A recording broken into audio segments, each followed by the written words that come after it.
Mesdames, Messieurs, bonsoir. Heureuse de vous retrouver sur Prestige TV. Il est 20h. Voici les titres. Lutte contre le coronavirus, le président Macky Sall réceptionne 324 000 doses de Covax. Affaire Ousmane Sonko, la classe politique thiessoise donne son avis. Lamine Diallo apaise, Omar Badiane fustige.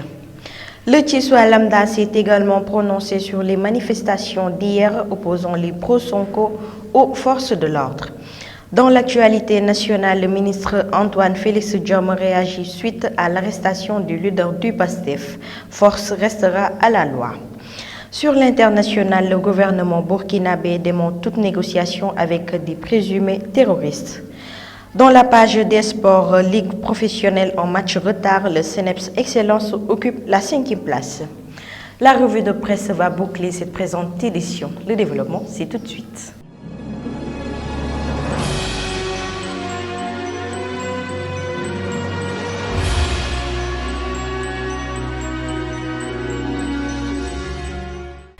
Bienvenue à tous, nous démarrons avec la situation épidémiologique de ce jour qui renseigne que sur 2070 tests réalisés, 210 sont revenus positifs dont 138 issus de la transmission communautaire et 2 décès enregistrés. Plus de détails avec le docteur Elhadji Mamadou Ndiaye, directeur de la prévention. Nous avons eu 72 cas contacts suivis par nos services. Aucun cas importé n'a été enregistré au niveau de nos différentes portes d'entrée aériennes, maritimes et terrestres, et 138 cas issus de la transmission communautaire ont été répertoriés et répartis comme suit. Dans la région de Dakar, nous avons eu 64 cas.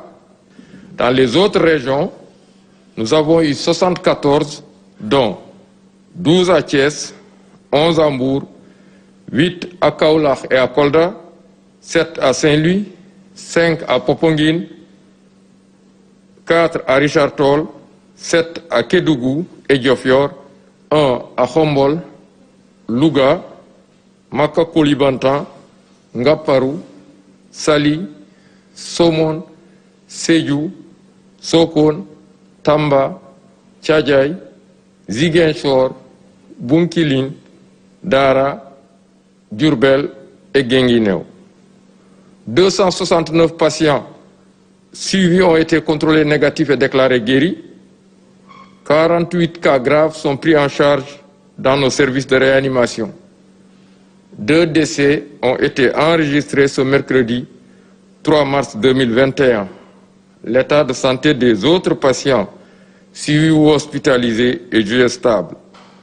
Le chef de l'État Macky Sall a réceptionné un important lot de doses de vaccins de la firme AstraZeneca.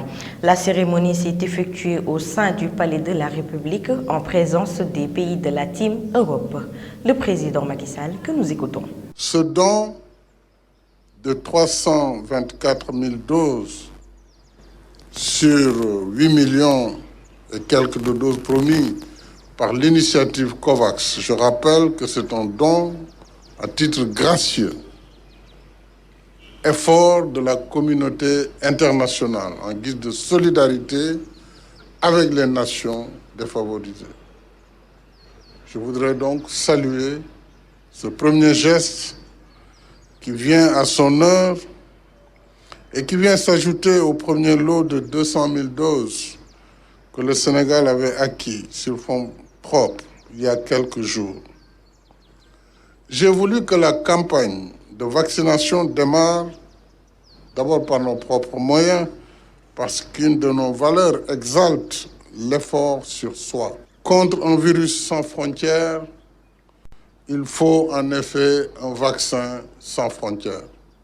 Parallèlement, nous poursuivrons nos efforts d'acquisition du vaccin sur budget national pour la campagne de vaccination de masse, parce que notre objectif final, c'est que tous les Sénégalais qui sont nécessiteux ou qui le désirent, de même que les autres vivants parmi nous, ainsi d'ailleurs que le corps diplomatique, y compris les personnels des Nations Unies et de leurs familles, soient vaccinés. J'ai ainsi répondu favorablement à la requête du secrétaire général des Nations Unies dans ce sens et instruit déjà le ministre de la Santé et de l'Action sociale pour que les dispositions soient prises en vue de satisfaire cette requête. Affaire Ousmane Sonko, le leader du PASTEF, est en garde à vue depuis hier. Cette arrestation a occasionné des manifestations spontanées à Dakar et dans certaines régions du Sénégal. À Thiès, la classe politique s'est prononcée sur la question. Lamine Diallo, maire de la commune de Thiès-Nord, par ailleurs membre du parti Réumi, appelle à l'apaisement. C'est une situation déplorable.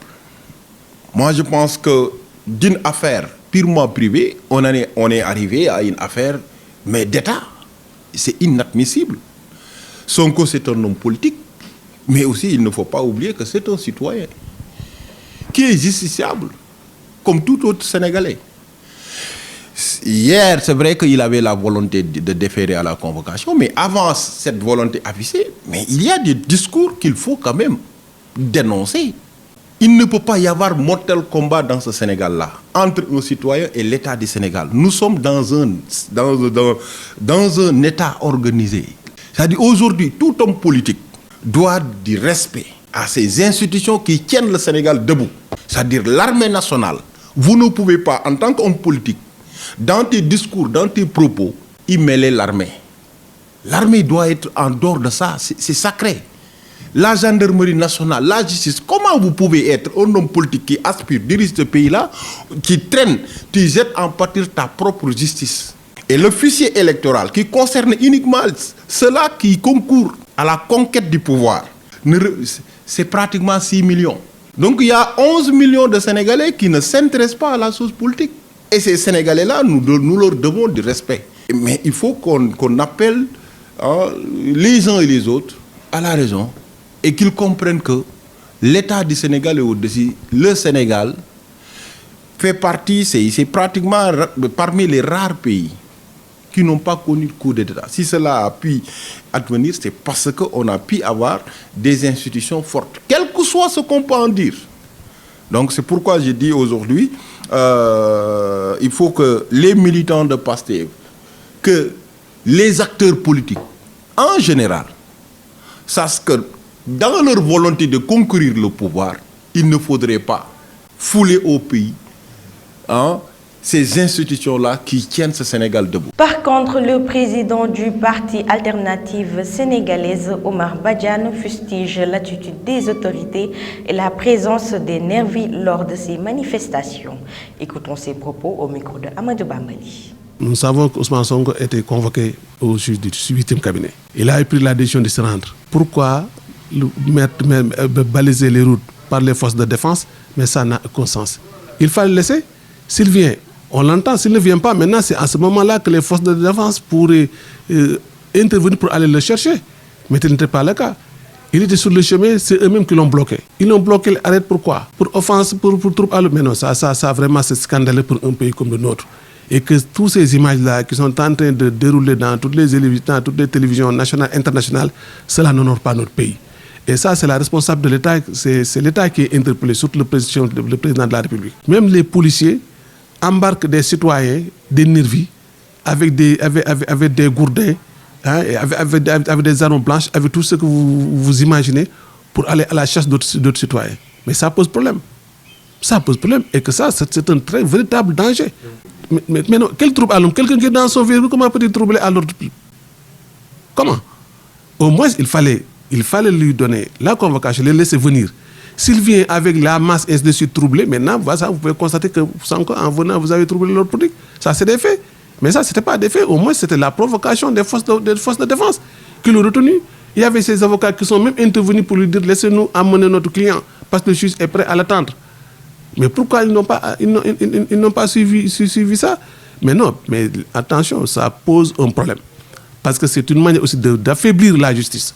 Parce qu'un juge qui convoque un de ses citoyens et que la gendarmerie l'empêche d'y aller, mais ça aussi c'est un autre problème interne qu'il faut régler. Vous n'avez pas intérêt à diviser les Sénégalais, à donner à certains Sénégalais des armes blanches pour attaquer d'autres Sénégalais. Ça, ce n'est pas de votre rôle. Ce qu'il faut, c'est vraiment de gérer notre pays. Et cela ne me surprend pas à cause de tous les actes que ce gouvernement pose. C'est un gouvernement incompétent. Partout où il passe, il montre l'incompétence. Toujours dans ce contexte, le Tissoua Lambda s'est également prononcé sur les échauffourées qui ont émaillé la journée d'hier. C'est un micro-trottoir réalisé par nos reporters Adiba et Amadou Bambali. Non, cela déshonore notre démocratie. Même si aujourd'hui ces nervis sont de la police. Il y a d'aucuns qui disent qu'ils ont même été recrutés par le directeur du COUD, ce que je peux garantir que ce n'est pas la vérité. Connaissant la personne de Maguette Sène, non, c'est un éducateur. Maguette Sène n'est pas dans ses bassesses. Ça, il faut reconnaître le mérite d'une personne. Maguette n'entrera jamais dans ce genre de situation. Mais même si aujourd'hui ces nervis ont été du côté de la police, il faut reconnaître aujourd'hui que nos forces de défense et de sécurité ont beaucoup de stratégies. Qui sera le prochain? Parce que celui qui incarnera demain le leadership de l'opposition au Sénégal aura un réel problème avec le président Macky Sall. Parce qu'on ne peut pas se permettre dans une démocratie que le régime en place recrute des gros bras pour qu'il bastonne les Sénégalais. C'est les images que nous avons vues hier.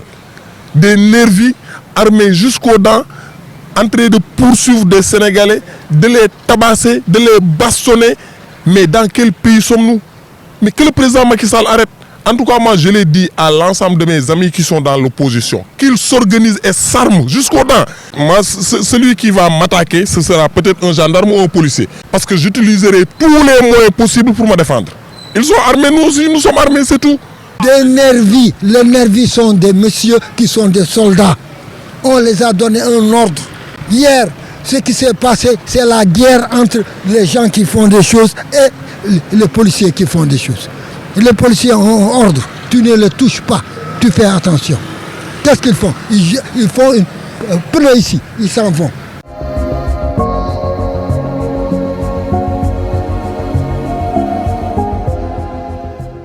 Le ministre Antoine Félix Ndiom a réagi suite à l'arrestation du leader du PASTEF. Force restera à la loi. Le développement, c'est dans la page nationale avec Fatou Fall. Démarrons les actualités nationales avec les partisans de Sonko à Ziguinchor ont attaqué dans la nuit de mercredi à jeudi entre 1h et 2h du matin le domicile du procureur de Ziguinchor 6 au boulevard 54 à Santhiaba. Ces véhicules ont été saccagés par les manifestants. Il a commis un huissier pour faire le constat.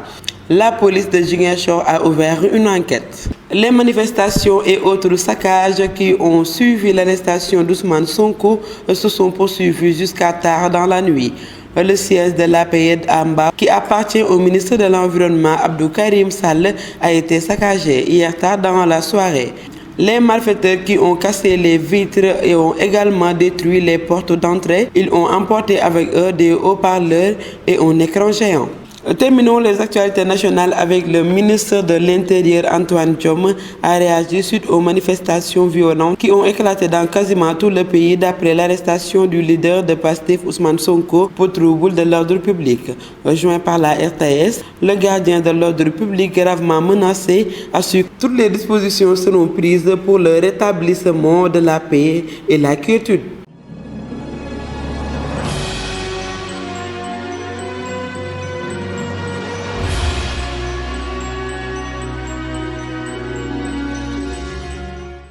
Actualité hors de chez nous, au Burkina Faso, le gouvernement dément toute négociation avec des présumés terroristes. Actualité internationale suite à une révélation du journal d'investigation L'événement qui affirmait qu'une vingtaine de présumés terroristes avaient été libérés par le gouvernement burkinabé en 2020 après des négociations avec Yad al-Khali, chef du groupe de soutien à l'islam et aux musulmans. Le gouvernement dément toute négociation avec les groupes terroristes.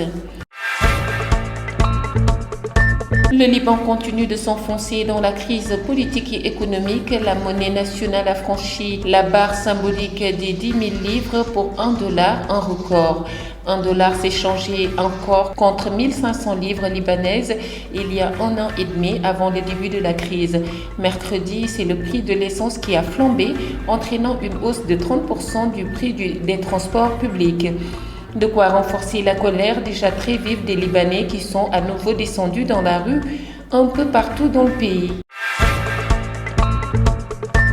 Une Une enquête sur les soupçons de crimes de guerre commis par les forces israéliennes, le Hamas et des groupes armés palestiniens dans les territoires palestiniens va être lancée par la Cour pénale internationale CPI. Israël a qualifié cette annonce de décision politique. L'autorité palestinienne a salué une enquête nécessaire. C'était tout pour votre actualité internationale.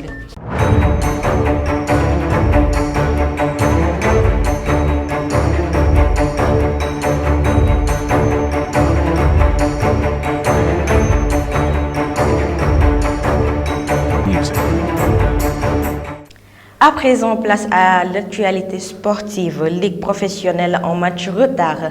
Le CNEPS Excellence s'est imposé à domicile et occupe la 5e place. Démarrons les actualités sportives par la Ligue 1. Match en retard. Le CNEPS se hisse à la 5e place après 2 succès de rang en déplacement, 2-0 contre l'AS Pikine et 1-0 face au Dakar Sacré-Cœur. Les Thiessois ont confirmé à domicile une nette victoire qui leur permet de se hisser à la 5e place du championnat. Une grande première pour le club du président M.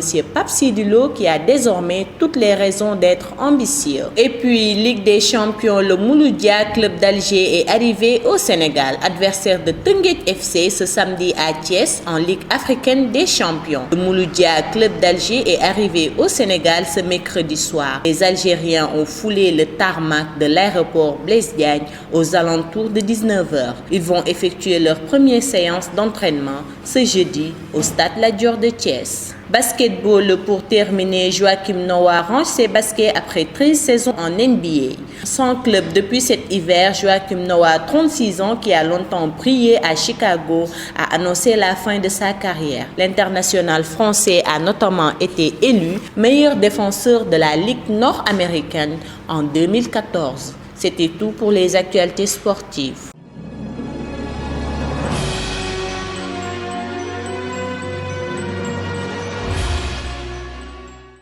Et enfin, la revue de presse qui vous est présentée par Rokhaya Dababeng. Bienvenue.